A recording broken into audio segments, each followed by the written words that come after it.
Sepotong Senja untuk Pacarku, karya Seno Gumira Aji-Dharma. Alina tercinta, bersama surat ini kukirimkan padamu sepotong senja, dengan angin, debur ombak, matahari terbenam dan cahaya keemasan. Apakah kamu menerimanya dalam keadaan lengkap? Seperti setiap senja di setiap pantai, tentu ada juga burung-burung, pasir yang basah, siluet batu karang, dan barangkali juga perahu lewat di jauhan. Maaf, aku tidak sempat menelitinya satu persatu. Mestinya ada juga lokan, batu yang berwarna-warni, dan bias cahaya cemerlang yang berkeretak pada buih, yang bagaikan impian selalu saja membuat aku mengangankan segala hal yang paling mungkin kulakukan bersamamu.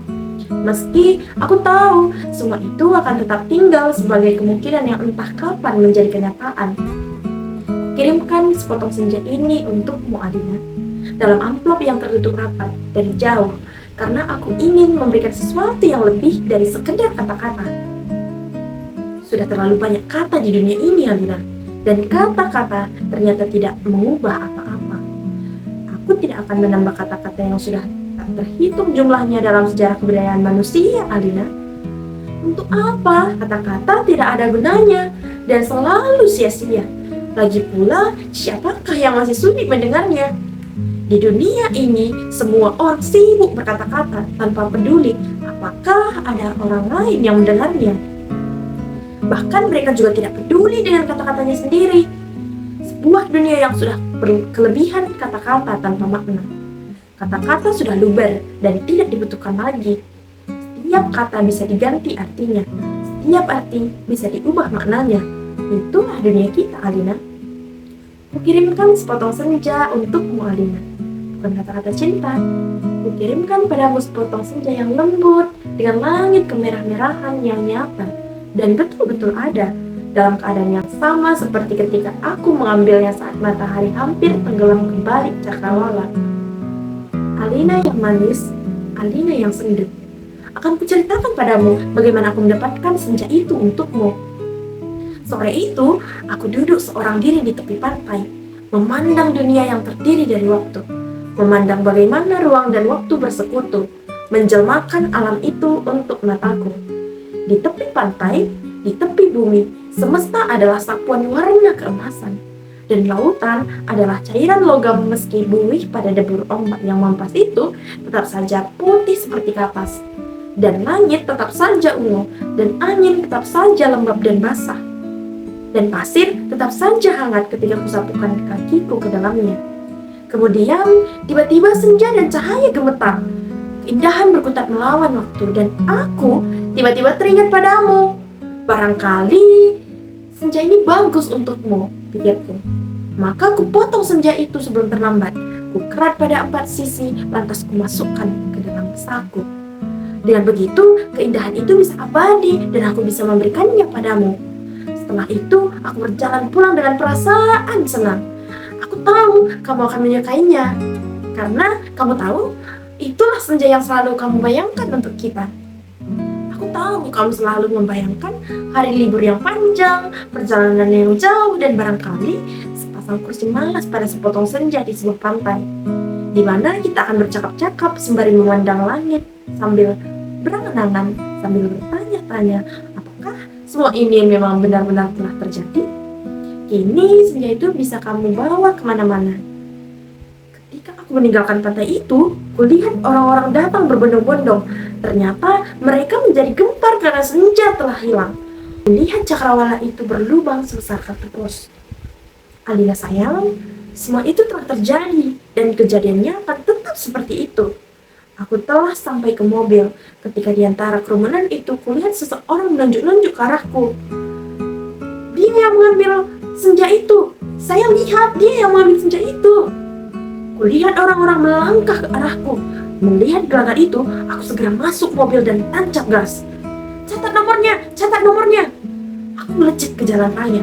Ku kebut mobil tanpa perasaan panik. Aku sudah berniat memberikan senja itu untukmu. Dan hanya untukmu saja, Alina. Tak seorang pun boleh mengambilnya dariku. Cahaya senja yang kemasan itu berbinar-binar di dalam saku. Aku merasa cemas karena meskipun kaca mobilku gelap, tapi cahaya senja tentu cukup terang dilihat dari luar. Dan ternyata cahaya senja itu memang menembus segenap cahaya dalam mobilku, sehingga mobilku itu meluncur dengan nyala cemerlang ke aspal maupun ke angkasa.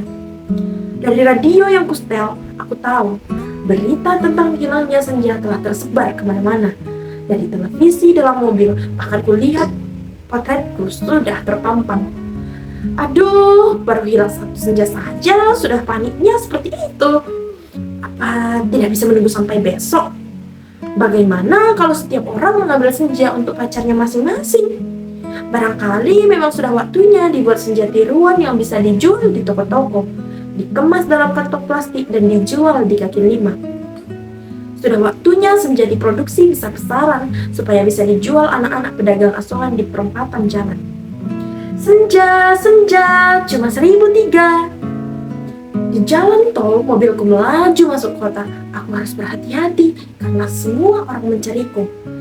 Sirine mobil polisi meraung-raung di mana-mana. Cahaya kota yang tetap gemilang tanpa senja membuat cahaya keemasan dari dalam mobilku tidak terlalu ketara. Lagi pula di kota, tidak semua orang peduli apakah senja hilang atau tidak. Di kota, kehidupan berjalan tanpa waktu. Tidak peduli pagi, siang, sore, atau malam. Jadi tidak pernah penting senja itu ada atau hilang. Senja cuma penting untuk turis yang suka memotret matahari terbenam. Boleh jadi hanya demi alasan itulah senja yang kubawa ini dicari-cari polisi. Sirine polisi mendekat dari belakang. Dengan pengeras suara polisi itu memberi peringatan. Pengemudi mobil Porsche Lagu Metalik nomor SJ 19658A harus berhenti. Ini polisi. Anda ditahan karena dituduh tambal senja. Meskipun tak ada aturan yang melarangnya, tapi berdasarkan, aku tidak sudi mendengarnya lebih lama lagi.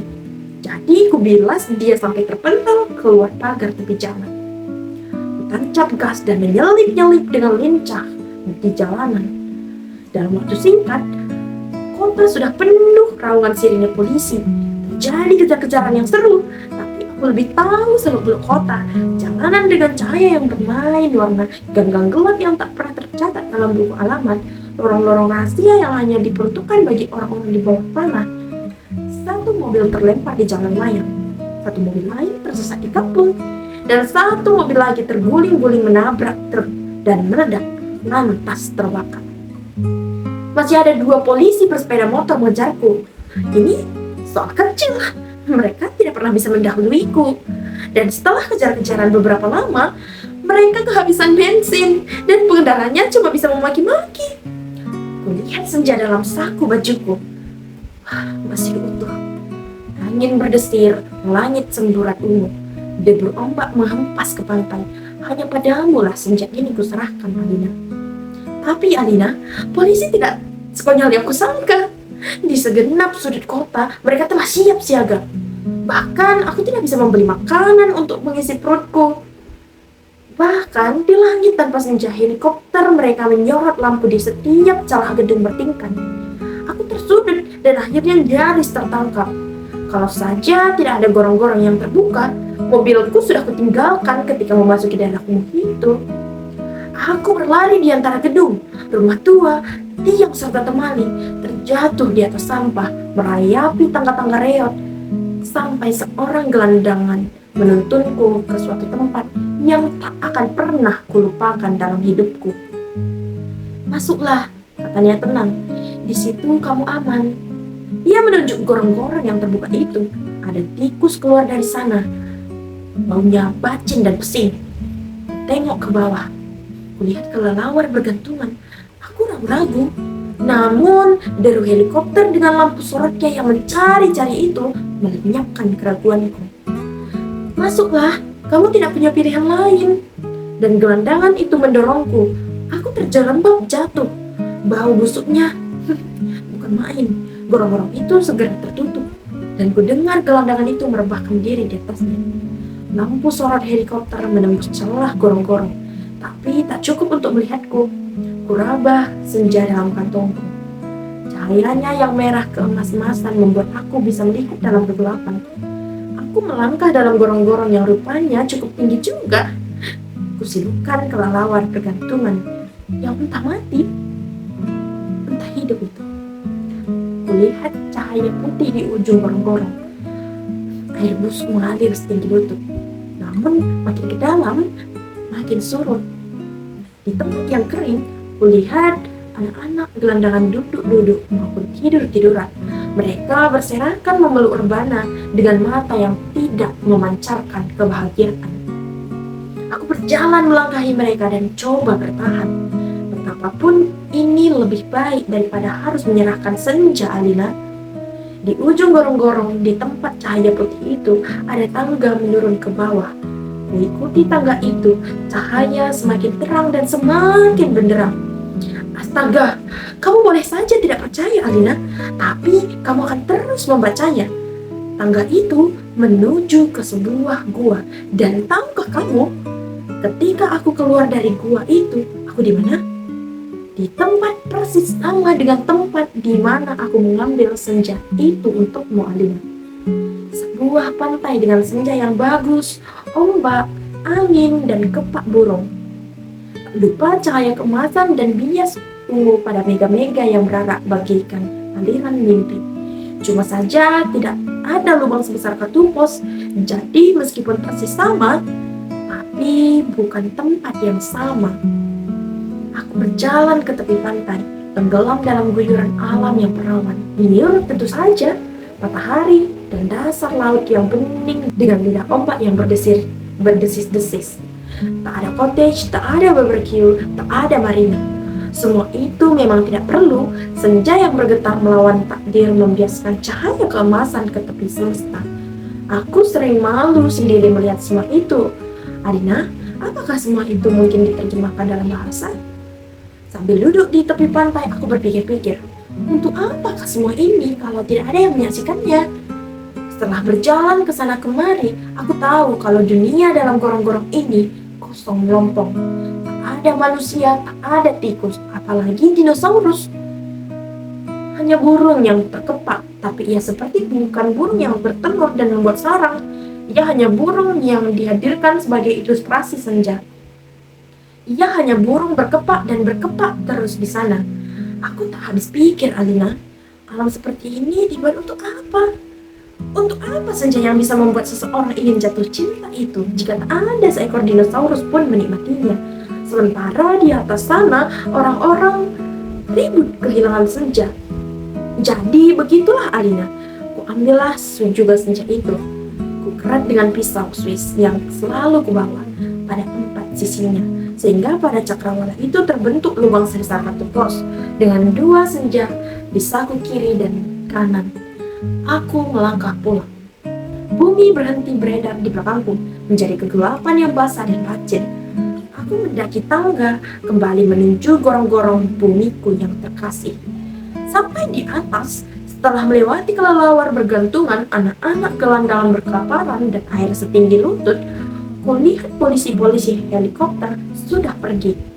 Gelandangan yang menolongku sedang tiduran di bawah tiang listrik sambil meniup saksofon. Aku berjalan mencari mobilku, masih terparkir dengan baik di supermarket. Nampaknya bahkan baru saja dicuci.